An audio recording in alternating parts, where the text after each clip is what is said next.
네, 오늘의 말씀은 누가복음 19장 41절에서 48절의 말씀입니다. 가까이 오사 성을 보시고 우시며 이르시되 너도 오늘 평화에 관한 일을 알았더라면 좋을 뻔하였거니와 지금 내 눈에 숨겨졌도다.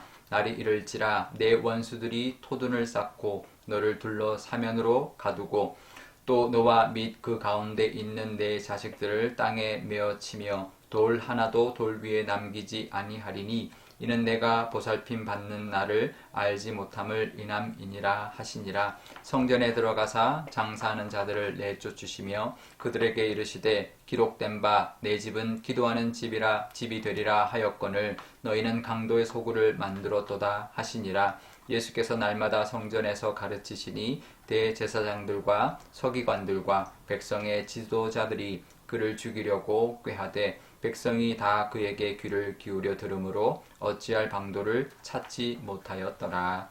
아멘. 네, 잠깐 기도하겠습니다. 아버지 하나님, 오늘도 하나님의 말씀 듣기를 원합니다. 하나님, 예수님이 그 모습을 통하여 우리도 하나님의 말씀을 기뻐 받는 이 시간 되게 하여 주옵소서. 감사드리며 예수님의 이름으로 기도드리옵나이다. 아멘. 네, 예수님이 예루살렘에 입성하면서 성을 보고 우셨다라고 기록되어 있습니다. 복음서에서 예수님이 우시는 장면은 거의 나오질 않습니다. 그런데 예수님도 우신다라는 거죠. 그 예루살렘의 비참하게 될 그 앞날을 미리 내다보시고 우셨다라는 것입니다. 그러니까 그걸 보면 믿지 않는 영혼들에 대한 그런 심판, 그냥 너희들이 믿지 않았으니까 당연히 심판받는 거야, 그러지 않으신다라는 거죠.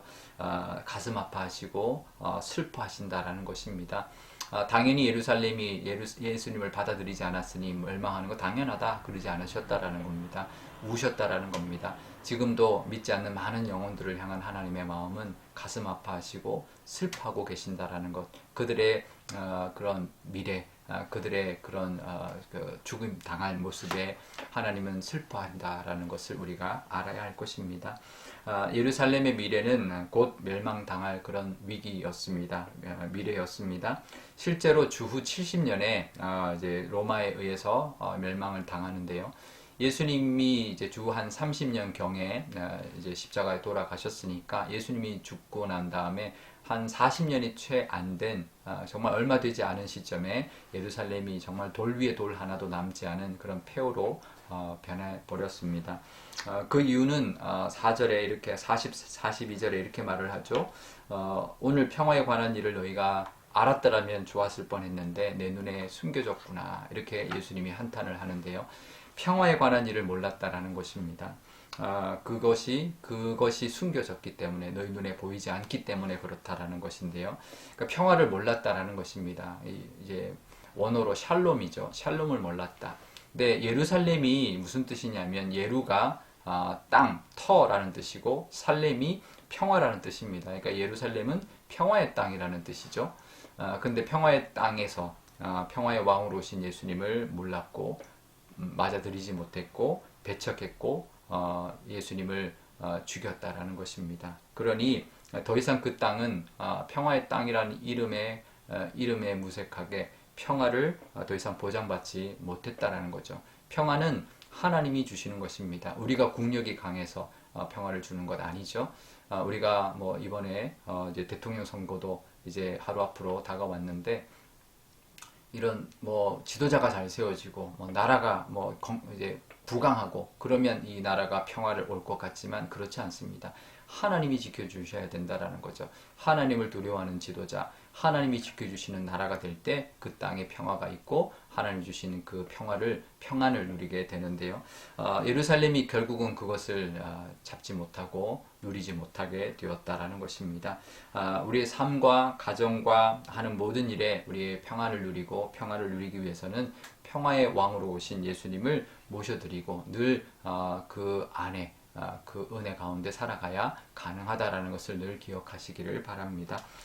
그러면서 성전을 정화하는 사건이 아주 짧게 묘사되고 있습니다. 다른 복음서에서는 좀 길게 묘사되고 있지만 아주 짧게 장사하는 자들을 내쫓으면서 예수님이 하신 말씀은 내 집은 기도하는 집이다 라고 하나님이 하셨다라는 거죠.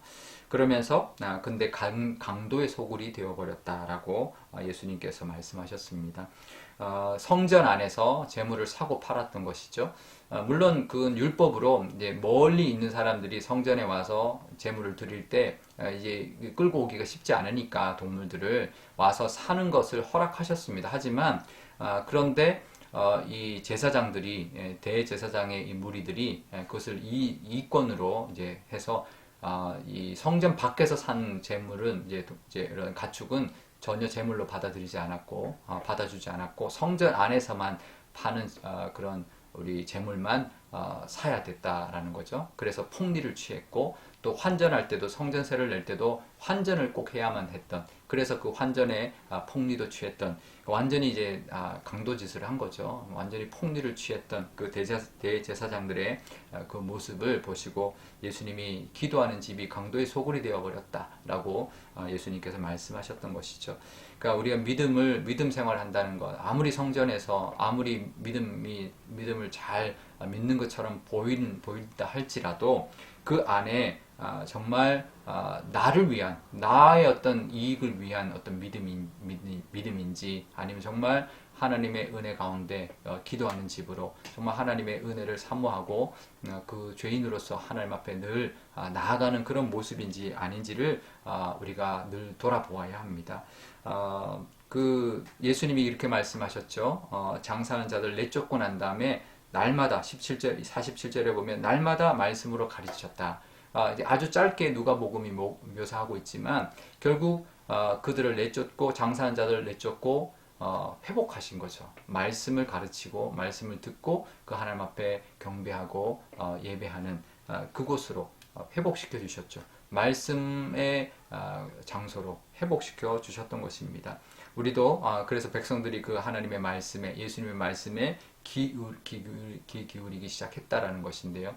우리도 우리 교회가 성전이고 우리가 성전입니다. 그러니 우리가 뭔가 우리 안에 뭔가를 하나님께 뭔가를 얻는 이득을 위하여 신앙생활을 하는 것이 아니라 늘 하나님의 말씀을 사모하고 또 하나님을 찬양하고 늘 은혜 안에 거하고 정말 하나님의 그 긍휼을 바라보는 그런 모습으로 살아갈 때 하나님의 능력과 또 하나님의 은혜가 늘 가득할 줄 압니다. 그럼 우리 오늘 하루 또 되실 수 있기를 바랍니다.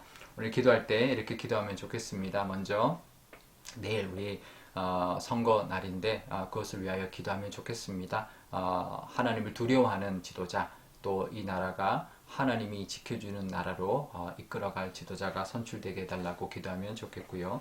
또 평화가 하나님의 능력과 하나님의 은혜 가운데 우리 이 땅이 평화가 임하도록 또 우리도 정말 하나님의 말씀 늘 사모하고 말씀을 붙들고 하나님의 은혜를 누리는 우리가 되게 해달라고 기도하면 좋겠습니다. 또 우리 주변에 믿지 않는 영혼들을 위하여도 기도하면 좋겠습니다. 제가 기도하겠습니다. 아버지 하나님, 내일 대통령 선거가 있습니다. 하나님, 이 나라를 이끌어갈 또 대통령이 하나님을 두려워하고 하나님이 이 나라를 지켜주셔야 한다라는 그런 믿음의 고백이 있는 그런 지도자가 선출되게 하여 주옵소서.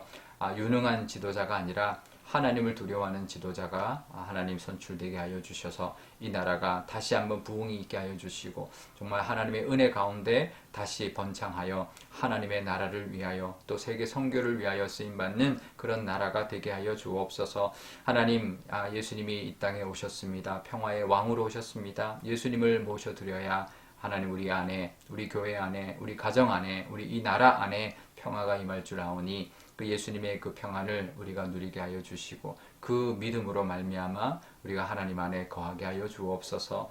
하나님, 기도하는 집이라 하셨습니다. 늘 우리가 기도하게 하시고 늘 말씀을 듣고 그 말씀에 은혜 받게 하여 주시고 말씀에 순종하며 살아가는 저희들 되게 하여 주옵소서. 우리 주변에 아직 믿지 않는 영혼들이 있습니다. 그들에게도 하나님, 그들의 욕심과 이 세상적인 것을 다 떨쳐버리고 정말 다 내어쫓고 예수님을 모셔드리고 말씀을 듣는 은혜를 베풀어 주옵소서. 감사드리며 예수님의 이름으로 기도드리옵나이다.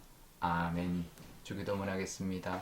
하늘에 계신 우리 아버지, 아버지의 이름을 거룩하게 하시며 아버지의 나라가 오게 하시며 아버지의 뜻이 하늘에서와 같이 땅에서도 이루어지게 하소서. 오늘 우리에게 일용할 양식을 주시고 우리가 우리에게 잘못한 사람을 용서하여 준 것 같이 우리 죄를 용서하여 주시고 우리를 시험에 빠지지 않게 하시고 악에서 구하소서. 나라와 권능과 영광이 영원히 아버지의 것입니다. 아멘.